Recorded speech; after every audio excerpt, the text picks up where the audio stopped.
Hi అండి. అన్నం పోనికేస్తున్నా చూడండి. కారం కారంగా ఫస్ట్ స్టవ్ ఆన్ చేసిన, గిన్నె పెట్టిన, గిన్నెలో కొద్దిగా జీలకర్ర, మినప్పప్పు కారం కారంగా చేసుకోవాలి. అందులో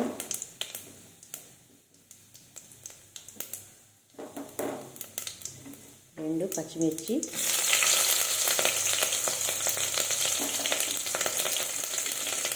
ఒక చిన్న ఉల్లిపాయ కట్ చేసిన, కొద్దిగా కరివేపాకు, కొద్దిగా వెల్లిపాయ దంచి వేసుకోవాలి. ఘాటుగా మంచిగా ఉంటుంది.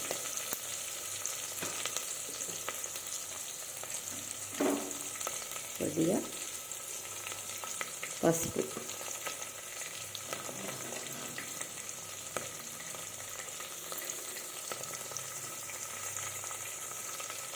ఇదంతా బాగా గోలాలి. ఆయిల్లో గోలాలి. ఇట్లా మంచిగా గోలుతుంది చూడండి. ఇప్పుడు ఇందులోకి రైస్ వేసుకోవాలి.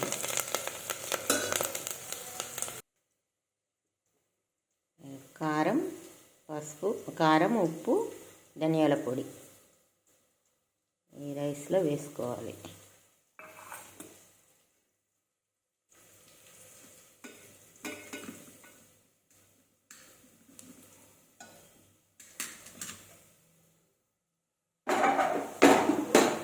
వేసుకొని ఇప్పుడు మనకు మంచిగా వేగుతుంది కదా. పచ్చిమిర్చి, ఉల్లిగడ్డ, కరివేపాకు, మినప్పప్పు, జీలకర్ర ఇందులో వేసుకోవాలి. రైస్ మొత్తాన్ని కూడా ఇందులో వేసుకోవాలి. ఇందులో వేసి మంచిగా కలపాలి.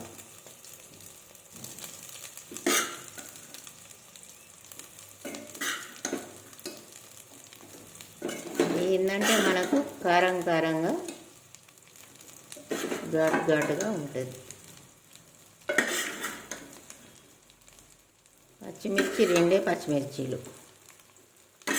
ఇలా మనకు కారంగా తినాలని ఉంటే ఈ విధంగా చేసుకోవాలి. బాగుంటుంది, చాలా బాగుంటుంది.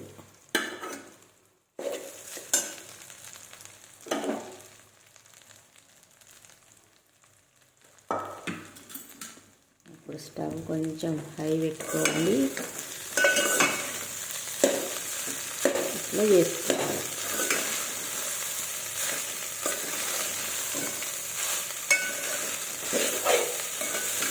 ఇప్పుడు జీలకర్రతోటి మంచిది, ఎల్లిపాయతోటి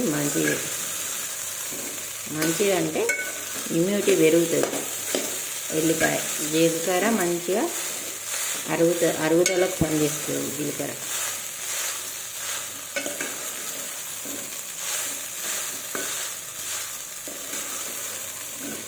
అంతా మనం మంచిగా కలపాలి.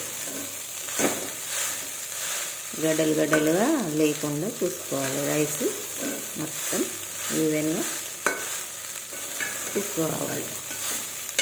మనం వేసినంత అన్నానికి మంచిగా పట్టాలి అన్నట్టు. కారం, ఉప్పు, ధనియాల పొడి,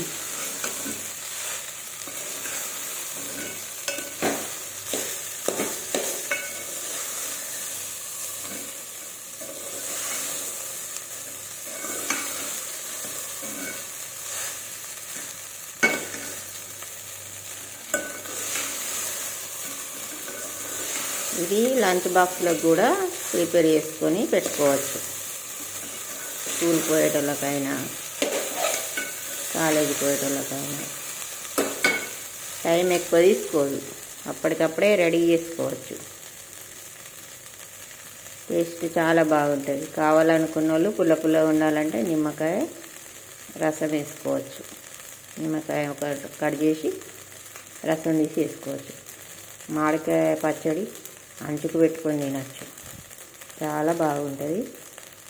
అంతా మళ్ళీ ఒకసారి కలుపుదాము. మంచిగా రెడీ అవుతుంది. మంచి టేస్ట్ ఉంటుంది.